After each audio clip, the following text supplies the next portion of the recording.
हाँ तो दोस्तों, कैसे हैं आप लोग। मैं हूं नवाज खान और आप देख रहे हैं मेरा यूट्यूब चैनल सामिर खान व्लॉग। दोस्तों, पिछले व्लॉग में हमने ईरान और इराक की जंग के बारे में आपको बताया था, जिसके बारे में हमने ये कहा था कि इराक में सद्दाम हुसैन ने ईरान पर हमला क्यों किया था और ये जंग जो 8 साल चली थी इसका नतीजा क्या निकला था। और इसके बाद जब इराक ने कुवैत पर हमला किया और उस कुवैत को बचाने के लिए अमेरिका ने पूरे नेटो फोर्स के साथ इराक पर हमला किया, तो किस तरह इराक की तबाही हुई थी, तो ये सब हमने अपने पिछले पूरे व्लॉग में आपको बताया था। अब दोस्तों, हम अपने इस व्लॉग में आपको बताते हैं कि असल में हिजबुल्ला जो तंजीम है लेबनान की, वो किस तरह वजूद में आई और आते ही उसने लेबनान से इजरायली कब्जे को किस तरह ख़त्म किया और आलमी फोर्स जो वहाँ डेरा जमाए बैठी थी उनको निकल जाने पर मजबूर कैसे किया। ये सारी चीज़ें हम आपको अपने इस व्लॉग में बताने जा रहे हैं। अगर आपने हमारे चैनल को सब्सक्राइब नहीं किया है तो जल्दी से सब्सक्राइब कर लें और बेल आइकन के बटन को दबाना ना भूलें। दोस्तों, 80 की दहाई में जब ईरान इराक वॉर चल रही थी तो बॉर्डर पे एक ऐसा मंजरनामा पेश आया कि जिसने दिल दहलाने के लिए काफी था। दोस्तों, ईरान के बॉर्डर पर बहुत सारे बच्चे जो कि सर पे लाल रंग की हेलमेट पहने हुए थे, बहुत सारे बच्चे वहां खड़े हुए थे जिनके हाथ में हथियार तो कोई नहीं था, बस एक चाबी थी जो उनके मजहबी लीडर और सियासी रहनुमाओं ने उनके हाथ में दी थी और ये कहा था, आप लोग इस चाबी से जन्नत के दरवाजे खोलेंगे। ईरान के वो 9 उम्र बच्चे खाली जमीन पर दौड़ते जाते और कुछ ही फासले पर एक धमाके खेज बम से फटते जाते। दरअसल दोस्तों, इन बच्चों को उनके सियासी लीडर और मजहबी रहनुमाओं ने जज्बाती से शौक़ शहादत से लबरेज करके एकदम जज्बाती कर दिया था, क्योंकि दोस्तों इराक में ईरान के बॉर्डर पर इराक ने एक बारूदी सुरंगें बिछा रखी थी जिनसे बहुत ज्यादा जानी और माली नुकसान हो रहा था। यानी कि उन सुरंगों पर ईरान के कोई भी दस्ते या टैंक वगैरह गुजरते थे तो उसके दबाव से ये सुरंगें फट जाया करती थी, जो कि उसमें बारूद वगैरह या बम नस्ब किए गए होते थे। तो इनकलाबी ईरानी फौज ने इसका ये हल निकाला कि ईरान से 9 उम्र बच्चों को भर्ती करना शुरू कर दिया और उनको एक ब्रेन वॉश करके उनको ये बताया गया कि कुछ ही देर में आप जो हैं जन्नत में अपने माँ बाप से या अपने रिश्तेदारों से मिलेंगे। यानी कहने का मतलब ये है कि उन्हें शौक़ शहादत से एकदम बिल्कुल ही समझा दिया था, उनके माइंड में ये बात बिठा दी थी, आप कुछ ही देर में जन्नत में अपने रिश्तेदारों से मिलने वाले हैं। और ये जज्बा शहादत का जो लेक्चर था, जो जज्बाती तकरीर थी, ये सिर्फ मासूम बच्चों को नहीं सुनाई गई थी, बल्कि ईरान में बहुत से ऐसे लोग थे जो जिनको फौज में भर्ती किया गया था और उनको इसी तरीके से उनका ब्रेन वॉश करके उन बारूदी सुरंगों पर दौड़ाने के लिए काम में लिया गया था, ताकि वो लोग दुश्मन के सामने कट मरें लेकिन हार कर वापस ना आए। दोस्तों, इस जज्बे को पैदा करने के लिए ईरानी उलमा अपने नौजवानों के लिए वाक़या करबला से मिसाल लाते थे और उनको बताते थे कि जिस तरह अहले बैत ने कम तादाद में होते हुए भी दुश्मनों के आगे हथियार नहीं डाले, वैसे ही आपको भी करना चाहिए और आप लोग करें।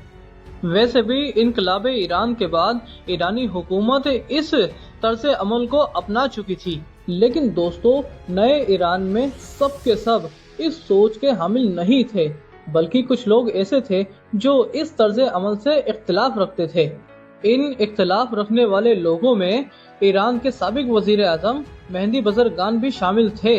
यानी ऊंचे ओहदों पर कुछ लोग ऐसे शामिल थे जो ईरान में इस तर्ज अमल की हिमायत नहीं कर रहे थे। उन्होंने ईरानी सुप्रीम लीडर आयतुल्लाह खुमैनी से इख्तिलाफ करते हुए एक खुला खत लिखा, जिसमें उन्होंने कहा कि करबला में अहले बैत की जो जंग थी वो जारहाना नहीं थी, यानी कि एग्रेसिव नहीं थी, बल्कि वो तो एक डिफेंसिव वॉर थी, क्योंकि दुश्मन उन्हें करबला से कहीं और जाने की इजाजत नहीं दे रहा था। तो मेहंदी बजरगान ने ये नजरिया पेश किया कि शहादत वाली बात को लोगों में जंग का जुनून भरने के लिए वाक़या करबला की मिसाल ना दी जाए, क्योंकि करबला में अहले बैत तो जंग करने नहीं गए थे, उनका मिशन तो पीस था, यानी कि अमन था, जंग तो उन पर मुसल्लत कर दी गई थी। बहरहाल दोस्तों, मेहंदी बजरगान का अपना नजरिया था और ईरानी हुकूमत का अपना नजरिया। हमने इन दोनों के तारीखी वर्जन आपके सामने रखे हैं। तो दोस्तों, जिस तरह ईरानी हुकूमत ने इराकी बारूदी सुरंगों को हटाने का जो एक फॉर्मूला अपनाया था, इस टेक्निक ने हिजबुल्लाह के एक मिलिट्री कमांडर हम्माद मोगनिया को बहुत मुतासिर किया। दोस्तों, ये शख्स हम्माद मोगनिया यासिर अराफात का बॉडीगार्ड भी रह चुका था और अब वो लेबनान से बाहरी ताकतों को निकालने की प्लानिंग कर रहा था। इसे यकीन था दोस्तों कि लेबनान के नौजवानों में भी अगर ईरान के नौजवानों जैसा जज्बाए जिहाद और शौक़ शहादत वाला जुनून पैदा कर दिया जाए तो इसराइल और अमेरिका की फौजों को यहाँ से निकाला जा सकता है। दोस्तों, जब ये मंसूबा हम्माद मोगनिया ने अपने साथियों को बताया तो उन्हें ये मंसूबा एक पागलपन लगा, क्योंकि उन लोगों ने कहा कि यहाँ भला ऐसा कौन मजनू दीवाना है जो अपने आप को धमाके से उड़ा ले। दोस्तों, याद रखिए, ये वो वक्त था जब खुदकुश हमले या फिदाइन जैसे हमले इस तरह के इतने आम चलन में नहीं थे जैसे कि आज हमें देखने को मिलते हैं। लेकिन दोस्तों, हम्माद मोगनिया अपनी धुन का पक्का निकला। उसने एक ऐसे खुदकुश हमलावर और फिदाइन, जो भी आप कह लें, ऐसे लोगों की एक खेप तैयार कर ली। इन लोगों को करना ये था कि एक बारूदी ट्रक को फुल रफ्तार में लेके जाना था और उस बिल्डिंग से टकरा देना था जिसमें विदेशी या दुश्मन फौजें अपना डेरा जमाए बैठी थीं। अब हिजबुल्लाह ने लेबनान में गैर मुल्की ताकतों को इसी तरीके से निशाना बनाने का फैसला किया। अब दोस्तों, ये दुश्मन कौन थे? तो ये दुश्मन 4 थे। सबसे पहले तो इसराइल की वो फौज जो 1982 में लेबनान में दाखिल हुई थी यासिर अराफात की PLO तंजीम को ख़त्म करने के लिए और फिर वापस नहीं गई थी। इसराइल ने जनूबी लेबनान के 2 शहर सैदून और ताहिर पर भी कब्जा कर लिया था और वहां रह रहे लेबनान और फिलिस्तीनी लोग, जिनमें बड़ी तादाद तकरीबन 3 या 4 हज़ार लोगों की बताई जाती है, उनको कैदी बना लिया था। दूसरा निशाना उनका वो लेबनानी ईसाई मिलिशिया थी जो कि थी तो लेबनान की लेकिन इसराइल की हामी थी। इन लोगों ने, जो कि ईसाई मिलिशिया थी, इन्होंने फिलिस्तीनियों के कैंप में घुसकर 2000 से 3000 मासूम बच्चे और औरतों को कत्ल भी कर दिया था। तीसरी और चौथे नंबर पर अमेरिकी और फ्रांसीसी फौज थी जो लेबनान में अमन के तौर पर शामिल थी, यानी कि डेरा जमाए बैठी थी वहां पर।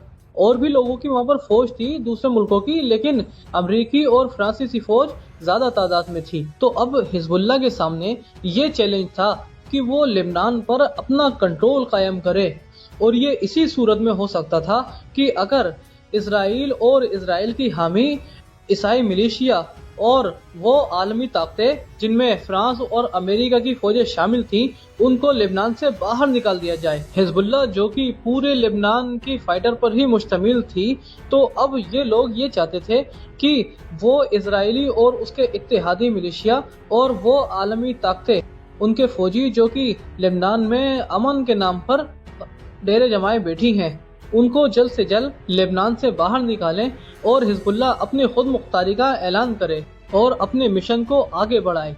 तो अब दोस्तों, हिजबुल्लाह पूरी तरह अपने इन मंसूबों को अंजाम देने के लिए तैयार था। तो दोस्तों, हिजबुल्लाह ने अपने इन मंसूबों को किस तरह अंजाम दिया और लेबनान से इसराइल और उन आलमी ताकतों को किस तरीके से बाहर खदेड़ा, ये सब हम आपको अपने अगले व्लॉग में बताएंगे। तब तक के लिए मुझे दीजिए इजाजत। आपका दोस्त नवाज खान। दोस्तों, कैसे हैं आप लोग? मैं हूं नवाज खान और आप देखना मेरा YouTube चैनल सामिर खान व्लॉग। दोस्तों, अपने पिछले व्लॉग में हमने आपको बताया था कि किस तरीके से हिजबुल्लाह अपने आप को मजबूत कर रहा था लेबनान से और उस आलमी फौज को निकालने के लिए कोशिशें कर रहा था। तो अब दोस्तों, हिजबुल्लाह पूरी तरह तैयार थी। इसराइल और इसराइल की हामी वो आलमी फौज जो 1982 से इसराइल के लेबनान पे कब्जा करने से लेकर अब तक लेबनान में मौजूद थी, लेबनान में अमन कायम करने को लेकर। तो अब हिजबुल्लाह ने अपनी तैयारी की पहली झलक दिखाई 12 नवंबर 1982 को। दोस्तों, ये लेबनान का शहर ताहिर है। यहाँ 7 मंजिला इमारत को इजरायली आर्मी ने कैप्चर यानी कि कब्जा कर रखा था और यहाँ उन लोगों ने अपना एक मिलिट्री बेस बना रखा था और इसी बिल्डिंग से वो पूरे लेबनान को जहाँ जहाँ उन लोगों ने कब्जा कर रखा था उसको कंट्रोल करती थी। और यहीं वो फिलिस्तीनी कैदियों को भी लाकर रखा करती थी या उन पर जुल्म ज़्यादती किया करती थी, उनको अजियतें दिया करती थी। तो 12 नवंबर की सुबह एक कार पूरी रफ्तार से इस 7 मंजिला इमारत की तरफ बढ़ने लगी। दोस्तों, उस वक्त तक किसी के वहमो गुमान में भी नहीं था कि इस कार में क्या हो सकता है, क्योंकि अभी तक गोरिल्ला वॉर में इस तरह के हमलों का सिलसिला शुरू नहीं हुआ था। तो किसी को वहमो गुमान में भी नहीं था कि इस कार में क्या हो सकता है और इसका अंजाम क्या हो सकता है। तो दोस्तों, वो पुरज़ोर कार जो पूरी रफ्तार से उस बिल्डिंग की तरफ बढ़ रही थी, वो इस बिल्डिंग से टकरा गई और देखते ही देखते एक 7 मंजिला इमारत पूरी तरह नेस्तो नाबूद हो गई, जमीन की छाती से आ लगी। ये हमला इस कदर खतरनाक था कि पूरी 7 मंजिला इमारत जमीन की छाती से आ लगी। हिजबुल्लाह का जो ये प्लान था, जो हमला था, ये इस तरह सक्सेस हुआ कि किसी को मालूम ही नहीं हुआ कि आखिरकार ये कर कौन रहा है। हिजबुल्लाह के इस पहले हमले में इसराइल के 75 यानी कि 75 इसराइली फौजी मारे गए। दोस्तों, इस हमले के बाद लेबनान में इस तरीके से और भी बहुत से हमले किए गए, लेकिन वो हमला जो फैसला कुन साबित हुआ और जिसने लेबनान से आलमी फौज को निकल जाने पर मजबूर किया, वो हमला हुआ बेरूत में 23 अक्टूबर 1983 यानी 1983 को। दोस्तों, बेरूत इंटरनेशनल एयरपोर्ट के करीब ही एक अमरीकी कंपाउंड था, जिसमें अमरीकी फौजियों ने अपना एक बेस बना रखा था, या यूं कहे कि वो यहाँ मौजूद थे, अपना एक मिलिट्री बेस बनाकर रह रहे थे। तो दोस्तों, बेरूत में सुबह 6 बजे के करीब यहाँ के कुछ रिहायशी लोग जो यहाँ के रहने वाले थे, वो एक पानी का ट्रक जो आता है उसका इंतजार कर रहे थे। कुछ ही देर बाद एक पीले रंग का बड़ा सा मर्सिडीज बेंज ट्रक वहां आया और सब लोग इत्मीनान से सांस लेने लगे कि ये एक पानी का ट्रक है। लेकिन दोस्तों, उस वक्त सबको सबसे ज्यादा हैरानी हुई कि जब ये ट्रक उस बस्ती में ना रुककर अमरीकी कंपाउंड के जो बाहर खारदार ताल लगे होते हैं उनको क्रॉस करके सीधा अमरीकी कंपाउंड में घुसने लगा। देखते ही देखते इस ट्रक ने इस 4 मंजिला इमारत जो कि अमरीकी कंपाउंड था, इसके खारदारों को क्रॉस किया और इसके बाद जो एक जंगला लगा हुआ था बीच में, उसे भी क्रॉस किया। दोस्तों, वहाँ के जो अमरीकी फौजी पहरा दे रहे थे, वो अभी इस सूरत हाल को समझ ही रहे थे, क्योंकि उनकी बंदूकों में गोलियां तक नहीं थी। और दोस्तों, इस मर्सिडीज बेंज ट्रक में 9,500 किलोग्राम का बारूद उसी वक्त उस कंपाउंड से टकराकर फट गया। 4 मंजिला इमारत जमीन की छाती से आ लगी। अमरीकी सोल्जर जो कि वहां रह रहे थे, उनकी तादाद 241 बताई जाती है और वो 241 फौजी उसी वक्त अपनी जान से हाथ धो बैठे। दोस्तों, बेरूत में जहां ये अमरीकी कंपाउंड पर हमला हुआ था, इससे 6 किलोमीटर दूर एक 9 मंजिला इमारत में फ्रांसीसी पैराट्रूपर्स भी मौजूद थे और इस धमाके की लर्ज़ आवाज से वो अपनी बालकनियों में आकर इस धमाके का उठता धुआं अपनी आंखों से देखने लगे। लेकिन कुछ ही देर बाद इन्हें भी महसूस हुआ कि इनके सिपाही किसी पर फायर खोल रहे हैं। बंदूकों की आवाज और गोलियों की आवाज से ये सब लोग बालकनी में आकर खड़े हो गए, क्योंकि इस फ्रांसीसी 9 मंजिला इमारत की तरफ भी एक बड़ा सा मर्सिडीज बेंज ट्रक इनकी ओर बढ़ने लगा था।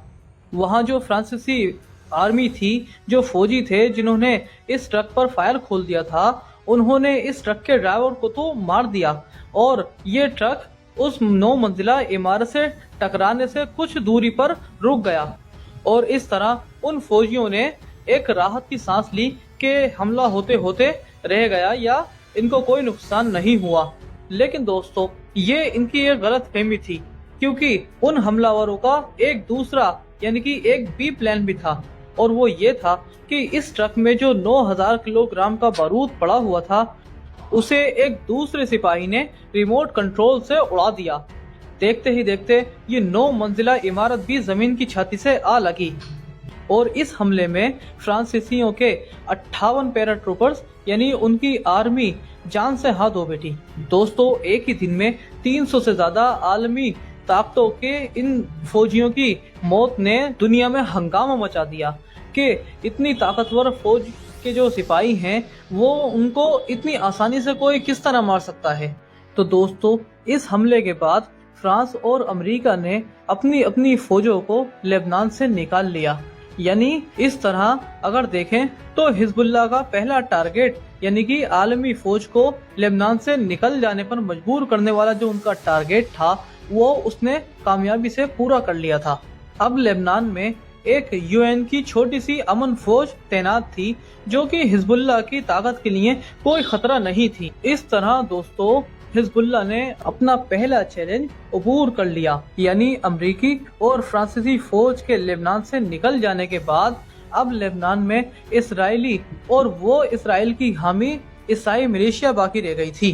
दोस्तों, इजराइल के हेडक्वार्टर जो दायर में था उस पर पहले भी हिजबुल्लाह की तरफ से हमला हो चुका था, लेकिन अब फर्क था और वो ये था कि हिजबुल्लाह के इन गोरिल्ला हमलों को इजरायली फौज समझ चुकी थी और बहुत से हमलों को या तो वो नाकाम कर दिया करती थी या कुछ हद तक उनकी शिद्दत जो थी वो कम कर दिया करती। लेकिन दोस्तों, ये हमले अक्सर उन पर कर कौन रहा है, इस बात का पता उन्हें 1985 से पहले तक नहीं था, बल्कि इस तरह के हमलों के नतीजे में वो अपनी पुरानी लिस्टों के मुताबिक उन फिलिस्तीनी इलाकों, उन ठिकानों पर ही हमले कर दिया करते थे जिन पर उनको शक होता था कि हो न हो यहीं से हम पर हमला हो रहा है। लेकिन 1982 से 85 के दरमियान हिजबुल्लाह अपने आप को इतना मजबूत कर चुकी थी, बेरूत में भी हिजबुल्लाह का असर रसूख हो चुका था। वो इसलिए कि बेरूत में उस वक्त वो हजारों खानदान परिवार रह रहे थे जो इजराइल और लेबनान के बॉर्डर से अपनी अपनी जान बचाकर यहाँ पनाह ले हुए थे। इजराइल ने इनके घर बारों पर कब्जा अभी तक खत्म नहीं किया था, तो इसलिए ये अपने अपने घरों को वापस भी नहीं जा सकते थे। तो दोस्तों, हिजबुल्लाह ने इन लोगों पर काम किया और ये लोग जो कि इजराइल की वजह से बेघर हुए थे, तो ये इजराइल से नफरत तो पहले से कर रहे थे, तो इसलिए हिजबुल्लाह को इनको अपने साथ मिलाने के लिए कोई ज्यादा मेहनत मशक्कत नहीं करनी पड़ी, क्योंकि इन लोगों ने अपने बहुत से प्यारों को इजराइल के हाथों मरते हुए देखा था और अपने जो प्यारे थे उनको अपनी आंखों के सामने खोया था। तो इसलिए ये इजराइल से इतनी नफरत करते थे कि किसी भी सूरत इजराइल को लेबनान से निकल जाने के लिए हर काम करने के लिए तैयार थे। तो इन लोगों के हिजबुल्लाह के साथ मिल जाने से, क्योंकि ये लोग बेरूत में रहते थे, तो हिजबुल्लाह इनके जरिए पूरे बेरूत को हॉल्ट कर सकता था, उस पर कंट्रोल कर सकता था। तो एक दिन जैसे बालबत का इलाका नींद से जागने के बाद पूरी तरह बदल गया था, ठीक उसी तरह बेरूत भी जब नींद से जागा तो सुबह होते ही पूरी तरह बदल चुका था। बेरूत की दीवारों पर आयतुल्लाह खुमैनी के पोस्टर लगे हुए थे और उन पर लिखा हुआ था कि हम सब खुमैनी हैं। ठीक उसी तरह बेरूत की गली कूचों में कुछ दाढ़ी वाले नौजवान अपने हाथों में बंदूकें लेकर राह चलती औरतों को पर्दा करने का हुक्म देने लगे। दीवारों पर और छतों पर सियाह परचम लहराने लगे। यानी कहने का मतलब यह है कि बेरूत पूरी तरह बदल चुका था, ईरानी असर रसूख में आ चुका था।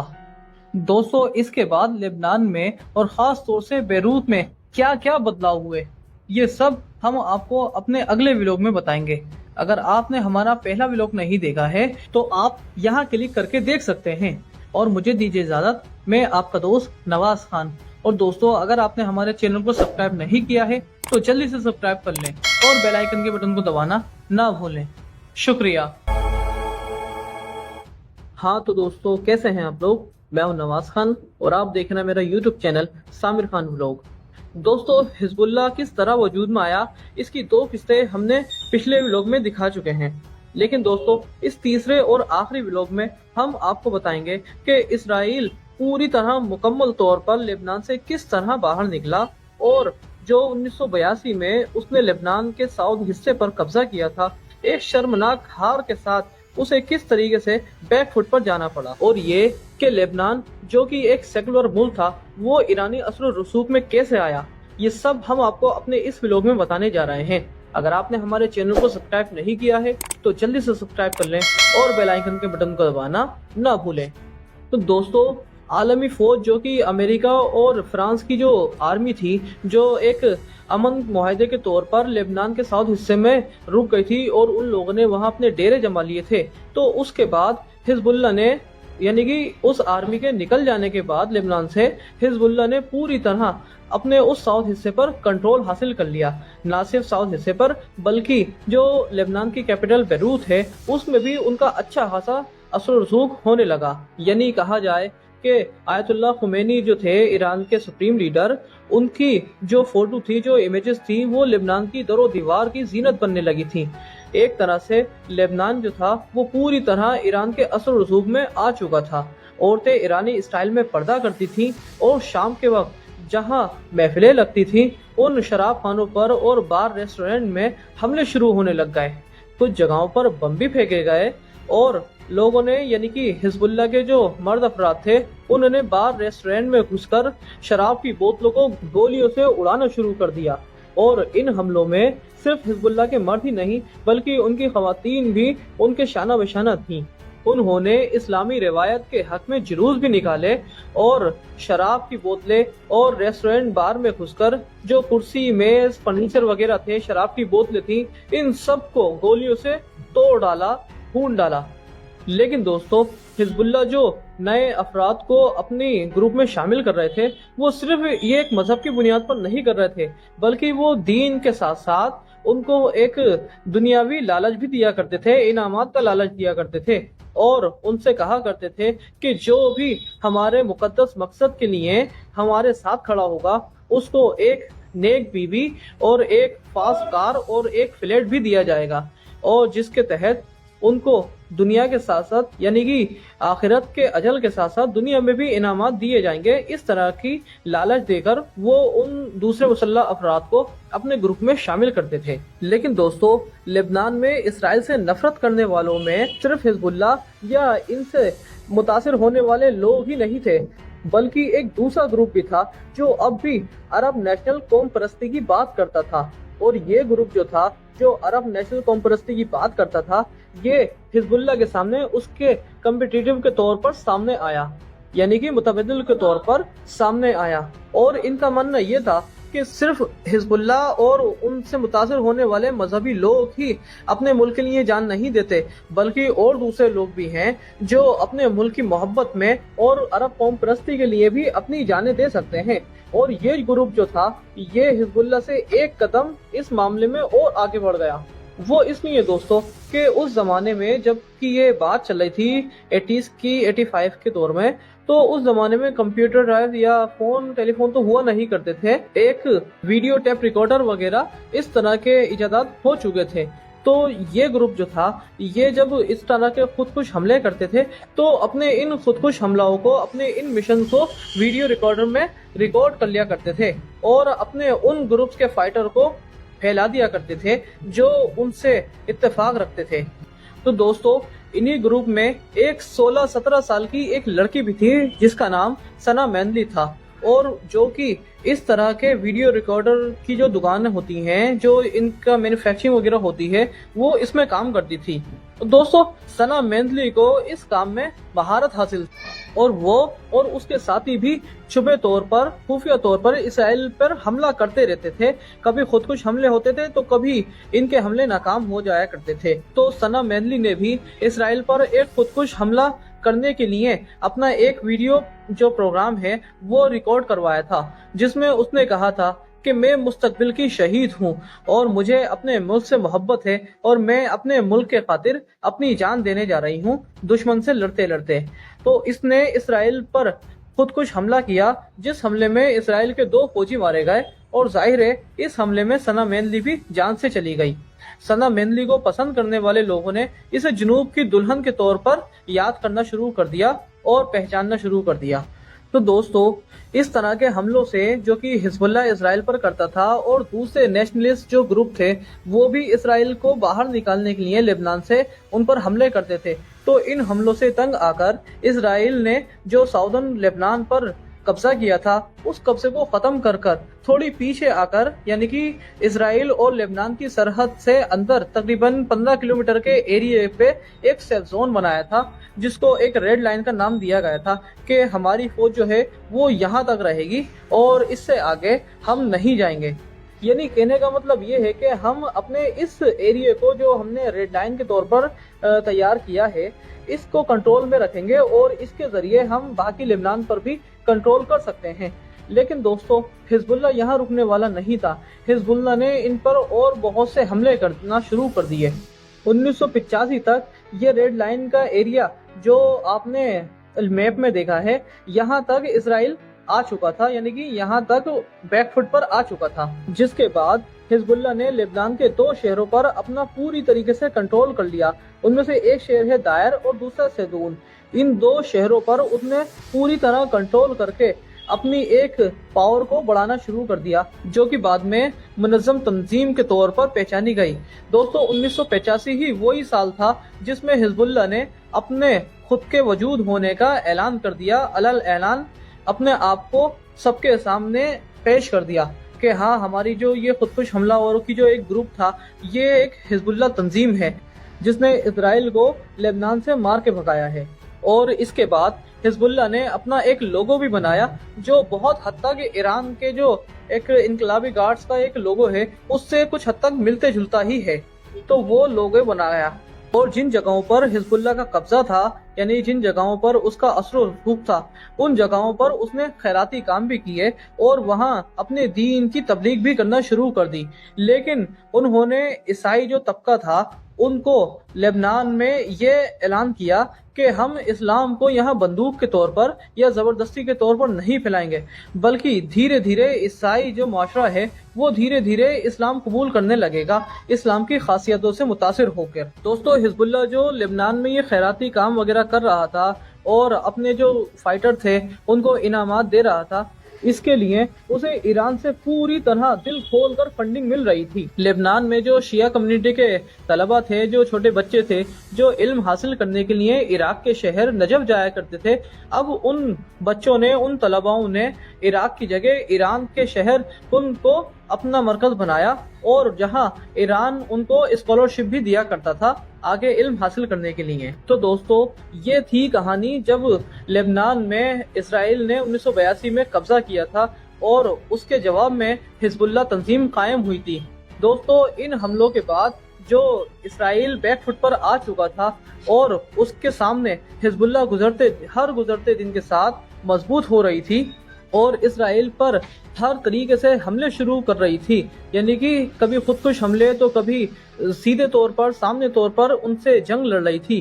تو اس کا نتیجہ یہ نکلا دوستو کہ سن 2000 میں اسرائیل نے لبنان کا وہ پورا ایریا جو قبضہ کر رہا تھا وہ پوری طریقے سے خالی کر دیا بیک فٹ پر، یعنی کہ اپنے ملک میں واپس ان کی آرمی چلی گئی، اور لبنان میں جو ان کی اسرائیل کی جو حامی عیسائی ملیشیا تھی وہ بھی اپنی پوری فیملی کے ساتھ اسرائیل میں جانے کے لیے تیار ہو گئی اور روانہ ہو گئی۔ تو دوستو، جب یہ عیسائی ملیشیا اور ان کے لوگ جا رہے تھے تو حزب اللہ کے جو اسنائپر تھے وہ ان کو ایک غار میں چھپ کے یا کسی خفیہ جگہوں پر چھپ کر ان کو ٹارگٹ کیا کرتے تھے، کیونکہ انہی لوگوں نے فلسطینی کیمپوں میں گھس کے عورتیں اور بچوں کو بے دردی سے قتل کیا تھا۔ یہ بات ہم نے آپ کو اپنے پچھلے ولاگ میں بھی بتائی تھی۔ تو دوستو، یہاں یہ کہانی پوری طریقے سے مکمل ہو جاتی ہے، جو کہ ہماری اس ویڈیو کا ٹائٹل بھی تھا کہ حزب اللہ کس طریقے سے قائم ہوا اور اسرائیل کو اس نے لبنان سے کس طریقے سے باہر نکالا۔ تو دوستو، اگر آپ نے ہماری پچھلی 2 قسطیں نہیں دیکھی ہیں تو آپ یہاں ٹچ کر کے دیکھ سکتے ہیں۔ تب تک کے لیے مجھے دیجیے اجازت، میں آپ کا دوست نواز خان۔